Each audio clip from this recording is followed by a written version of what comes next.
जय हिंद। आज भारतीय सेना के 31वें थल सेना अध्यक्ष का पदभार ग्रहण करना मेरे लिए गर्व और विनम्रता का क्षण है। ड्यूटी, ऑनर और नेशन फर्स्ट के आदर्शों के प्रति अपनी अटूट प्रतिबद्धता के साथ मैं इस जिम्मेदारी को स्वीकार करता हूं। मैं माननीय प्रधानमंत्री जी और माननीय रक्षा मंत्री जी के प्रति अपना आभार व्यक्त करता हूं, जिन्होंने मुझ पर विश्वास किया और भारतीय सेना का नेतृत्व करने का ये गौरव और उत्तरदायित्व सौंपा। मैं उन वीर सैनिकों को भी अपनी विनम्र श्रद्धांजलि अर्पित करता हूं, जिन्होंने राष्ट्र की सेवा में अपना सर्वोच्च बलिदान दिया।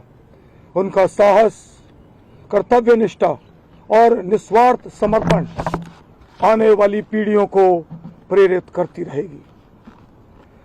भारतीय सेना, जैसे कि आप सब वाकिफ हैं, एक कॉम्बैट रेडी और बैटल हार्डन्ड फोर्स है और युद्ध क्षेत्र की हर चुनौती का सामना करने के लिए सदैव तैयार और सक्षम है। इस बदलते सिक्योरिटी एनवायरनमेंट की चुनौतियों का सामना करने के लिए हमें सेना के मॉडर्नाइजेशन यानी कि आधुनिकीकरण को नए उत्साह और दृढ़ संकल्प के साथ आगे बढ़ाना होगा। हमारा उद्देश्य एक ऐसी technology enabled future ready army का निर्माण करना है जो हर तरीके से सशक्त हो और मल्टी डोमेन में ऑपरेट करने के लिए सक्षम हो। इन सभी उद्देश्यों को मद्देनजर रखते हुए और माननीय रक्षा मंत्री द्वारा डेकेड ऑफ ट्रांसफॉर्मेशन के अंतर्गत दिए गए मार्गदर्शन से प्रेरणा लेते हुए मैंने अपने फोकस एरियाज निर्धारित किए हैं। I have put them together in an acronym called Vijay. Vijay का प्रत्येक लेटर व अक्षर मेरी प्राथमिकताओं को दर्शाता है और इनका मैं संक्षेप में विवरण करूंगा। सबसे पहला letter V for vigilance and readiness, अर्थात सतर्कता व तैयारी।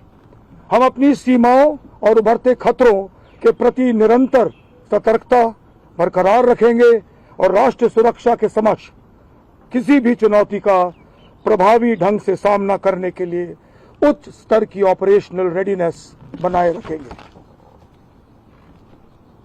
आई फॉर इनोवेशन एंड ट्रांसफॉर्मेशन, यानी कि नवाचार तथा परिवर्तन। My focus will be to innovate both in doctrine and technological solutions.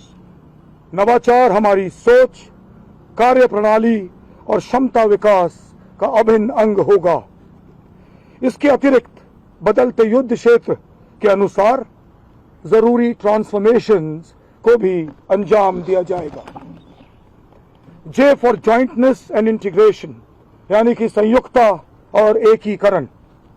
भारतीय सेना की ऑपरेशनल इफेक्टिवनेस को बढ़ाने के लिए हम वायु सेना और नौसेना के साथ सिनर्जी यानी पूर्ण रूप से तालमेल व समन्वय बनाए रखेंगे।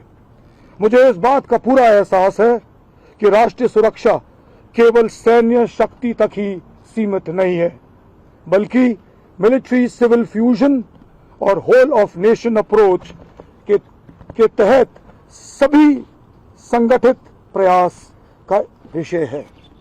यह इंटीग्रेटेड अप्रोच हमें नेशन बिल्डिंग में भी सहभागी बनाएगा और विकसित भारत 2047 के लक्ष्य की ओर अग्रसर करेगा।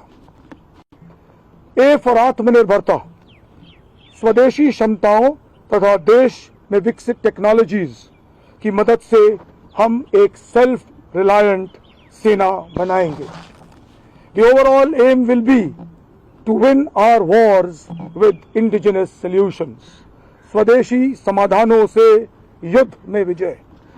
और आखिर में वाई फॉर योद्धा फर्स्ट।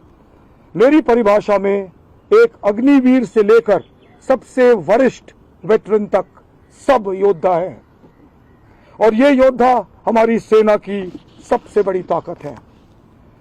हमारे सैनिकों का टेक्नोलॉजिकल थ्रेशोल्ड और ट्रेनिंग के स्तर को और मजबूत करना मेरी मुख्य प्राथमिकता होगी। हमारे वेटरन्स और वीर नारियां हमारे सैन्य परिवार के अभिन्न अंग हैं और उनका वेलफेयर, एम्पावरमेंट और प्रोफेशनल ग्रोथ मेरे लिए अत्यंत महत्वपूर्ण रहेगी।